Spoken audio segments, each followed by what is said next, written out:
Magandang araw mga Creepy Pinoy Stories listeners. Sa kwentong ito makikita natin ang takot at pagkabalisa ni Josie habang pinoprotektahan ang kanyang kapatid na si Ken mula sa isang misteryosong nilalang.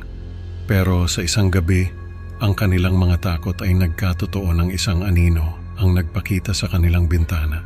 Nagdadala ng isang nakakatakot na mensahe. Please stay awake. Ano ang mangyayari sa kanila? Abangan ang nakakakilabot na pangyayari na magdadala sa inyo sa isang madilim na mundo ng takot at misteryo. Magandang araw po sa lahat. Ako po si Josie, 25 years old. Nakatira ako sa bahay ng lola ko kasama ang kapatid kong si Ken. Iniwan kami ng mama namin nung bata pa kami. Hindi ko na rin matandaan kung ano yung itsura niya. Wala na rin akong balita sa kanya.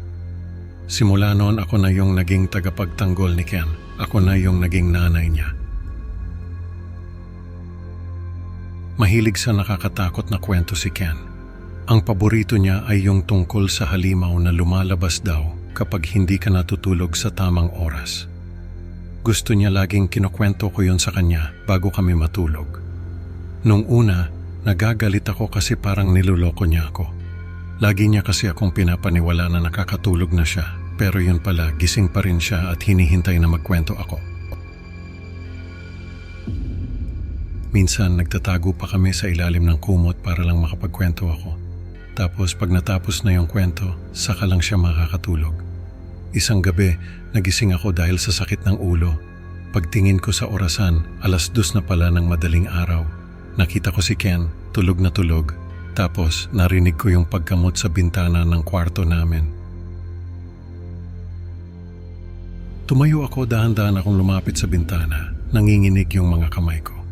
Kinabukasan, nagdesisyon akong bumaba sa cellar. Sobrang tagal na kasi nung huling beses na bumaba ako doon. Nung makita ko yung isang lumang papel na may drawing ng isang nilalang na may mahabang buhok, na alala ko agad si Ken. Binasa ko yung nakasulat doon. Habang binabasa ko yon, parang may malamig na hangin na dumaan sa likuran ko. Sa likod ng papel, may nakasulat na, "Please stay awake." Kinilabutan ako, agad akong tumakbo pabalik sa itaas. Hawak-hawak yung papel. Nung gabing yon, nagising ako dahil sa pagkamot sa bintana. Pagtingin ko, may anino sa labas, isang babae na may mahabang buhok. Pinilit kong hindi sumigaw. Dahan-dahan akong lumapit kay Ken para gisingin siya. Tinawag ko siya, tapos nagdala siya ng pamalo. Pero wala kaming nakita. Nagbantay kami buong gabi, nakikinig sa bawat kaluskos at ingay. Narinig namin yung pagkatok sa bintana, tapos yung boses na nagbulong ng, "Please stay awake." Nagkatinginan kami ni Ken. Alam namin na hindi yun ordinaryong pangyayari.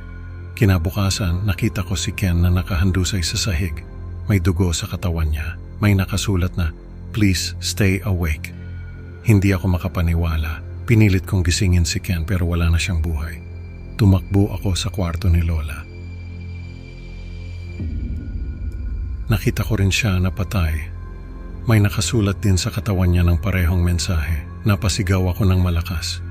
Umaasa na may makakarinig sa akin at tutulong. Tumawag ako sa pulis, pero hindi nila ako pinaniwalaan. Sabi nila, ako raw ang pumatay kina Ken at Lola. Ikukulong daw nila ako. Nung nasa selda na ako, narinig ko ulit yung pagkatok sa bintana. Lumapit ako, nanginginig sa takot. Nakita ko yung anino ng babae na may mahabang buhok. "Please stay awake," sabi ng boses. Naramdaman ko na unti-unti akong nawawala ng malay. Sa kwentong ito, natutunan ni Josie na ang takot ay hindi dapat ipagsawalang bahala. Dahil minsan, ang mga kwentong nakakatakot ay may katotohanan. Salamat sa pakikinig, mga Creepy Pinoy. Huwag kalimutang i-like at mag-subscribe para sa mga susunod na nakakakilabot na kwento. Excited na akong makita kayo sa susunod na upload. Hanggang sa muli at laging tandaan, sa dilim may mga mata na nagmamasid.